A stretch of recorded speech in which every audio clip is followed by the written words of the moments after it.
कभी सोचा है प्रोफेशनल ट्रेडर्स अगले दिन के लिए अपना प्लान कैसे बनाते हैं? ये कोई तुक्केबाजी का खेल नहीं है, बल्कि इसके पीछे एक पूरा प्रोसेस होता है। डेटा को अच्छे से समझकर एक एक्शन प्लान बनाया जाता है। तो चलिए आज इस पूरे प्रोसेस को ही डिकोड करते हैं। तो इस पूरे सफर को हमने 4 सिंपल स्टेप्स में बांटा है। सबसे पहले मार्केट की रीसेंट कहानी क्या चल रही है उसे समझेंगे। उसके बाद उन इम्पॉर्टेंट प्राइस लेवल्स को मैप करेंगे जहां से मार्केट घूम सकता है। फिर इन सब चीज़ों के बेसिस पर मार्केट का मूड समझने की कोशिश करेंगे और आखिर में इन सब को जोड़कर बनेगा हमारा एक्शन रेडी ट्रेडिंग प्लान। तो चलिए इसको एक रियल लाइफ एग्जाम्पल से ही देखते हैं। मान लीजिए निफ्टी 50 आज 25,178 पर क्लोज हुआ। अब आमतौर पर सवाल ये उठता है कि मंडे मॉर्निंग के लिए एक ट्रेडर अब तैयारी करे तो करे कैसे। ऑलराइट, तो सीधा आते हैं अपने पहले स्टेप पर।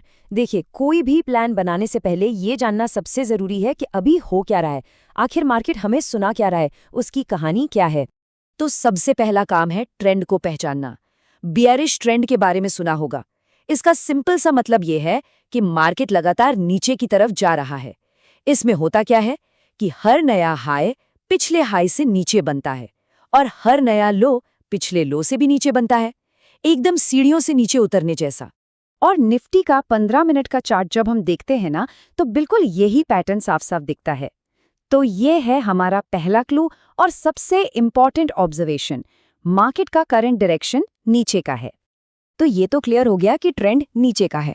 अब अगला सवाल ये है कि वो कौन से इम्पॉर्टेंट प्राइस लेवल्स हैं जहां आकर या तो ये गिरावट रुक सकती है या फिर और भी तेज हो सकती है।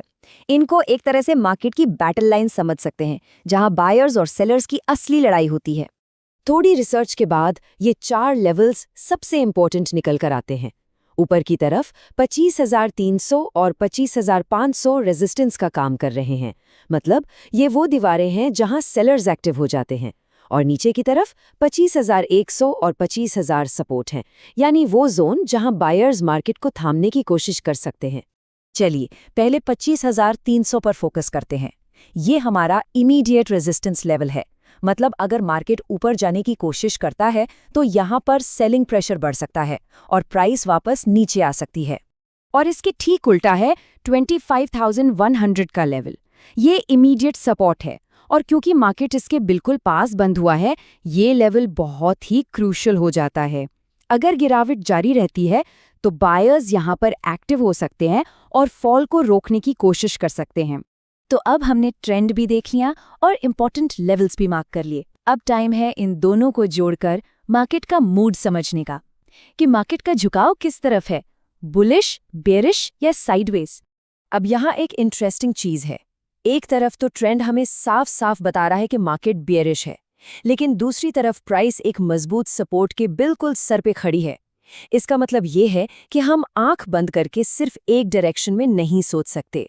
दोनों साइड्स को देखने के बाद भी हमारा ओवरऑल बायस अभी भी बेरिश ही है। क्यों?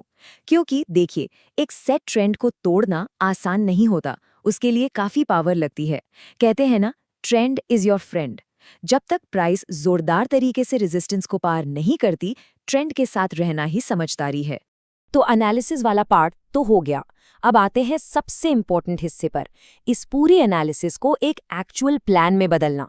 ऐसा प्लान जिसके बेसिस पर ट्रेड लिया जा सके कि मंडे को आखिर करना क्या है। एक अच्छे ट्रेडिंग प्लान में 3 चीजें बिल्कुल साफ होनी चाहिए। पहला, ट्रेड में एंटर कब करना है, यानी एंट्री। दूसरा, प्रॉफिट कहाँ बुक करना है, यानी टारगेट। और तीसरा और सबसे जरूरी, अगर ट्रेड गलत हो जाए तो नुकसान को कहाँ काटना है, यानी रिस्क मैनेजमेंट। तो इससे हमें एक बिल्कुल क्लियर इफ देन प्लान मिल जाता है। मतलब अगर मार्केट 25,100 के सपोर्ट को तोड़ता है तो हम सेल करेंगे, और दूसरी तरफ अगर मार्केट 25,300 के रेजिस्टेंस के ऊपर निकलता है तो ये एक बाय सिग्नल हो सकता है। यहाँ हम प्रिडिक्ट नहीं कर रहे हैं, हम बस मार्केट के मूव पर रिएक्ट करने के लिए तैयार बैठे हैं। और इन दोनों सिनेरियोज के लिए टारगेट्स भी बिल्कुल क्लियर हैं। सेल साइड पर यानी 25,100 के नीचे हमारा पहला टारगेट होगा 25,000 का लेवल, और बाय साइड पर यानी 25,300 के ऊपर हमारा टारगेट होगा अगला रेजिस्टेंस यानी 25,500। और अब शायद इस पूरे प्लान का सबसे जरूरी हिस्सा, रिस्क मैनेजमेंट। देखिए, कोई भी ट्रेड हमेशा सही नहीं हो सकता। 100% तो कुछ नहीं होता। इसलिए स्टॉप लॉस लगाना नॉन निगोशिएबल है, मतलब ज़रूरी है तो है। ये एक सेफ्टी नेट की तरह है। अगर मार्केट हमारे अगेंस्ट चला गया तो ये हमें बड़े नुकसान से बचा लेता है। इसी प्लान को ऑप्शंस ट्रेडिंग में भी अप्लाई करना बहुत आसान है। सिंपल लॉजिक है। अगर मार्केट 25,100 के नीचे जाता है तो पुट ऑप्शंस यानी पीई में मौका बनेगा, और अगर 25,300 के ऊपर निकलता है तो कॉल ऑप्शंस यानी सीई पर फोकस होगा। और ये कोट पूरी बात का निचोड़ है। याद रखिए, ट्रेडिंग फ्यूचर प्रिडिक्ट करने का काम नहीं है। ये तो बस हाई प्रोबेबिलिटी सिनेरियोज को पहचानने और फिर उन प्रोबेबिलिटीज को मैनेज करने का गेम है। तो इस पूरी एक्सरसाइज का सबसे बड़ा टेक अवे क्या है? यही कि एक ट्रेडिंग प्लान कोई जादू की छड़ी नहीं है जो फ्यूचर बता दे। ये तो बस एक फ्रेमवर्क है, एक रोड मैप जो हमें मार्केट की अनसर्टेनिटी में डिसिप्लिन रहने में और अपने रिस्क को कंट्रोल में रखने में हेल्प करता है। तो प्लान तो बिल्कुल रेडी है, लेकिन क्या मार्केट हमेशा स्क्रिप्ट के हिसाब से चलता है? बिल्कुल नहीं।